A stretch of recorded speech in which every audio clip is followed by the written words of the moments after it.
नमस्कार विद्यार्थी मित्रांनो, आज तुमच्यासाठी अतिशय सोपा असा प्रश्न घेऊन आलेला आहे जो ट्रिकद्वारे आपल्याला सोडवायचा आहे आणि कमी वेळेत सोडवायचा आहे।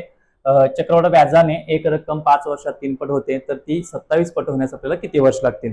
तर यामध्ये आपल्याला काय करायचं आहे बघा, एक वर्ष लक्ष ठेवायचं। 5 5 2 10 5 3 15 5 चौक 20 वर्ष होत चाललेले आहेत बघा। तर यामध्ये आपल्याला जी रास आहे ती रास कशी पटीत बदलणार आहे बघा। राशीची जी पट आहे 5 वर्षात किती पट होणार आहे, 3 पट होणार आहे, बरोबर आहे।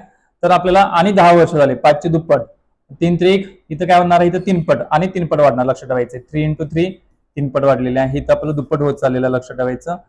त्यानंतर आपल्याला काय करायचं आहे, हे 5 च्या पटीमध्ये होत चाललेलं आहे, तर आपल्याला इथं काय करायचं आहे, परत 9 त्रिक 27 हे झालेलं आहे, म्हणजे 27 पट ही आपली रास होणार आहे। तर कधी होणार आहे, 15 वर्ष पूर्ण झाल्यानंतर। तर लक्ष ठेवायचं, करेक्ट जे आन्सर आहे ते 15 वर्ष, म्हणजे 27 पट रक्कम होण्यास आपल्याला किंवा रास होण्यास 15 वर्ष लागणार आहेत।